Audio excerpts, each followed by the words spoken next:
Hello, I'm Lidia from Lidia's Italian Kitchen, and I'm chair of ROKT Foundation.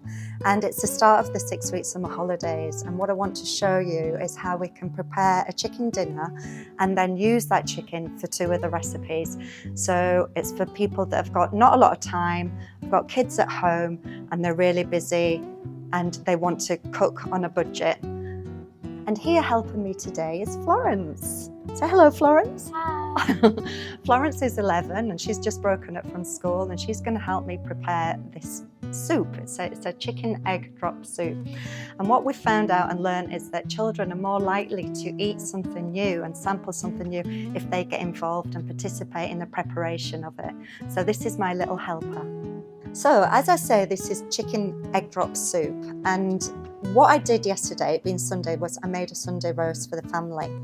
And what I tend to do is buy more chicken than I need. So I'd get a whole chicken for a family of 4 and a medium chicken, and then I'd get an extra small chicken and I'd roast them in the oven, or I'd get 2 the same size and I'd roast them in the oven, follow the instructions, just put a little bit of oil on, perhaps a few herbs, some salt and pepper, roast them in the oven and then get them out and cool them.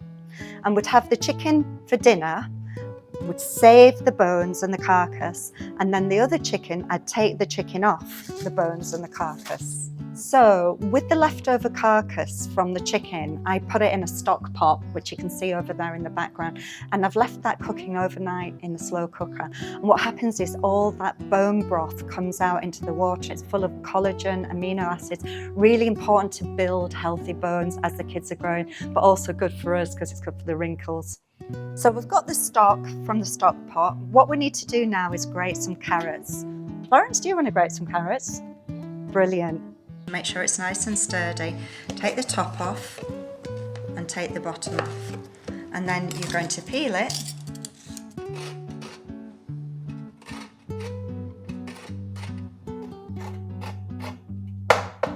Can I get all the carrot off there? So what we're going to be doing now is putting a little bit of olive oil in a pan, or any oil that you've got, and we're going to fry some onions. Now I always keep frozen onions in the freezer. Reason is onions make you cry, they're a little bit laborious, but these you can just take a spoonful and add them from frozen to your frying pan. And we're going to cook those for about 3 or 4 minutes.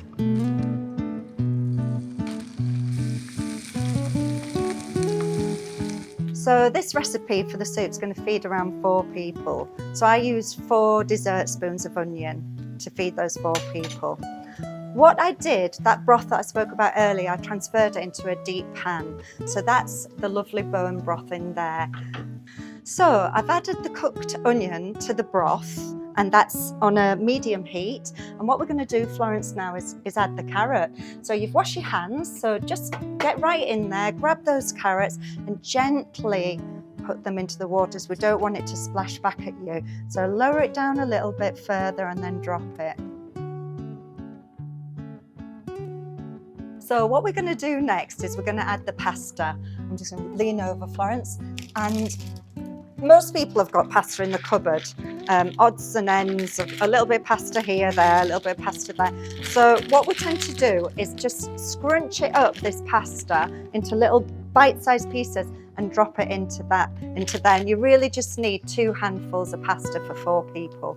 Now, pasta's great. Kids need loads of energy. They can absorb it really well. But as we get older, we're better having a slower release of energy. And this pearl barley has got a lower GI, so it won't spike the blood, and it gives you a long release of energy. And this is better for the kids, so they're not coming back every 10 minutes because they're hungry again. It'll keep them fuller for longer. So you can use pasta, it's probably in your cupboard, or you can go and buy some pearl barley. Just use one or the other, I wouldn't use both.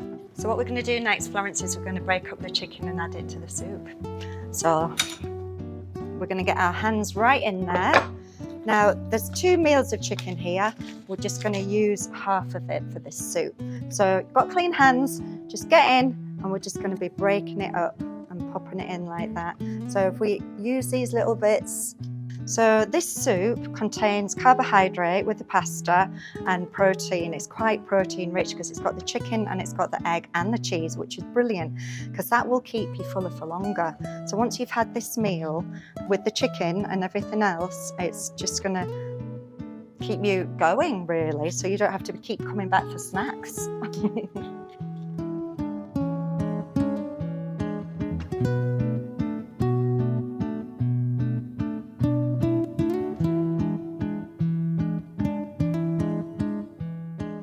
So what we're going to do now is add the eggs.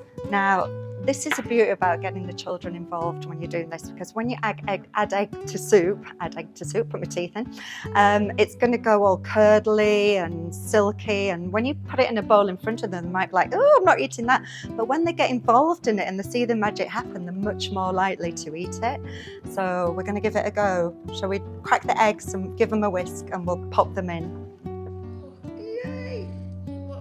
Bit more, bit harder. Brilliant. Okay, so this is where the egg drop comes into it. So you've beaten the eggs, thank you very much. What we're going to do is pour it into the soup. Pour it in, and then what you'll see happening is all these little bits of egg there just forming. That's good, doesn't it? Yeah. You can see all the egg that's just come to the surface there. And that's it. That was quite easy, wasn't it? Yeah. You're going to give that a go after your Sunday dinner? Fantastic. Just give it a try, eh?